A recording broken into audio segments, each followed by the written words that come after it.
Good afternoon.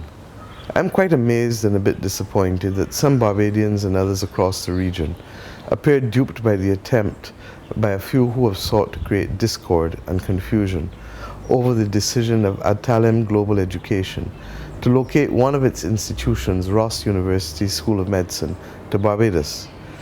I'm not qualified to speak for or on behalf of Ross, but what I can say is that the hands of the Barbados government are clean in this matter. Let me make it absolutely clear. Barbados came into the picture only when, for Ross University, returning to Dominica for the start of the January semester in 2019 was not an option. This is not and has never been a case of poaching or enticing anyone away from Dominica. Let me give you the facts.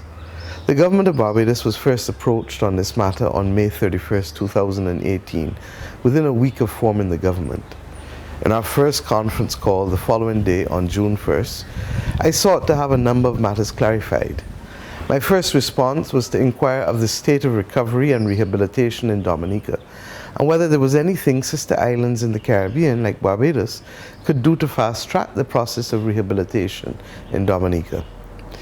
It must be known and understood by all concerned that Ross University had not actually been operational in Dominica since the passage of Hurricane Maria, and indeed, the student and faculty bodies were temporarily relocated to two separate countries since last year, namely St. Kitts and Tennessee.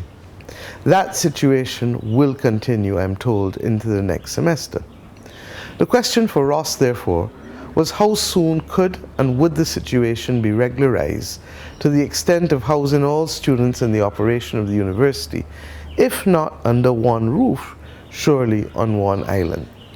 Indeed, as they expressed it, how could they meet the expectations of all their stakeholders, the students, the parents and faculty, and then their shareholders as a publicly traded company? We inquired of Ross, as I said, whether all options and scenarios had been explored and fully exhausted. We spoke with officials of the Dominica government who were still hopeful of a return of the school, but who conceded that a January startup was highly unlikely given their circumstances. It was only after Dominica was ruled out for the January startup of classes, and when attention had turned to at least two other potential locations in the region, two sister Caribbean islands, that Barbados then embraced the idea of making itself available as a possible site for relocation. It should also be noted that Adtalem Global Education has extensive operations all over the world and not just in the Caribbean.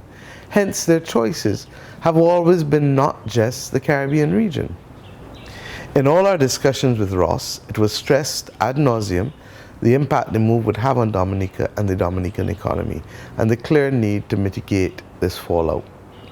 I am aware of direct ongoing discussions between Ross and the Dominican government, and I'm assured by all parties concerned that there could and would be an amicable resolution of this matter. We look forward to this. Let me stress that the relationship between Barbados and Dominica is strong. Our governments work closely together, and my relationship with Prime Minister Skerritt is very good. Indeed, Prime Minister Skerritt was the first leader I met with on becoming Prime Minister of Barbados. Prime Minister Skerritt is on my WhatsApp. Our relationship, therefore, is not only fraternal, it is personal. Therefore, for anyone to suggest that I would knowingly or deliberately set out to hurt, harm, or undermine the interests of Dominica, Dominicans, their government, or their leader, simply do not know or understand PM Mottley and how she operates. I am committed to partnering Dominica in all of its recovery efforts. I said this before assuming office, and I repeated this in many of my speeches since coming to government. I repeat, Barbados embraced the idea of housing Ross University only when and after it was determined that a return to Dominica was not an option at this time. For anyone in the region to suggest otherwise is at best ignorant of the facts and at worst downright wrong and wicked.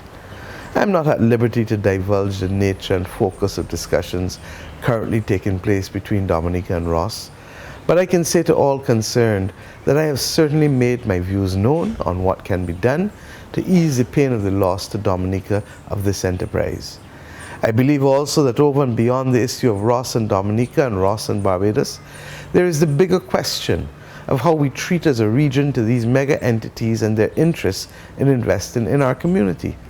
That is why we will shortly have before us as Ministers of Finance and thereafter as heads of government the consideration of a common community investment policy and investment code.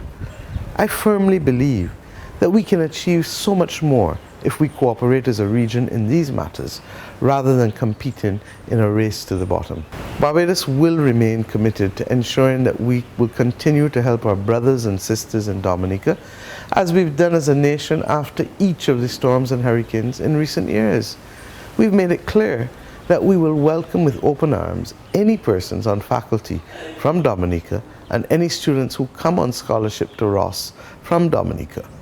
We ourselves as a government will offer scholarships at the Barbados Community College and the Samuel Jackman Prescott Polytechnic to Dominicans so that they may have as many people working ultimately to rebuild Dominica with as many skills as possible as they can. I hope, my friends, that this statement provides a clear factual matrix. Thank you.